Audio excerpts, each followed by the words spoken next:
آج ہم مرگلہ کے مقام پر عمران خان صاحب کے ساتھ اظہار یکجہتی کرتے ہوئے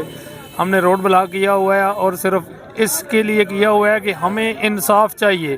اور ہم اس وقت تک یہ جو ہماری پارٹی پالیسی کے تحت ہم کرتے رہیں گے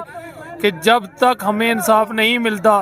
کہ جو خان صاحب نے اپلیکیشن دی ہے کہ رانا ثناء اللہ اور اس کی کمپنی استعفیٰ دے گی، اور جب تک وہ استعفیٰ نہیں دیتی ہم یہاں یہ احتجاج جاری رکھیں گے، اور ہم انشاءاللہ عمران خان اور اپنی پارٹی کے ساتھ بھرپور طریقے سے اظہار یکجہتی کر رہے ہیں، اور تمام لوگوں کا، تمام دوستوں کا اور تمام تنظیموں کا ہمارے ساتھ بھرپور تعاون نظر آیا ہے۔ اور میں سمجھتا ہوں لوگ ہم سے بھی پہلے یہاں کے آگے کھڑے ہوئے تھے، لوگ 3 بجے کے کھڑے ہوئے تھے، ہم تو 5 بجے آئے تھے، لیکن لوگوں نے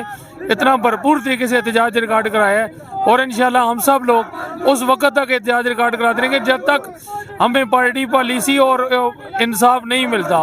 اور انشاءاللہ رانا ثناء اللہ اور یہ کمپنی استعفیٰ دے گی، اور ہم استعفیٰ لے کے جائیں گے اور یہ دیں گے۔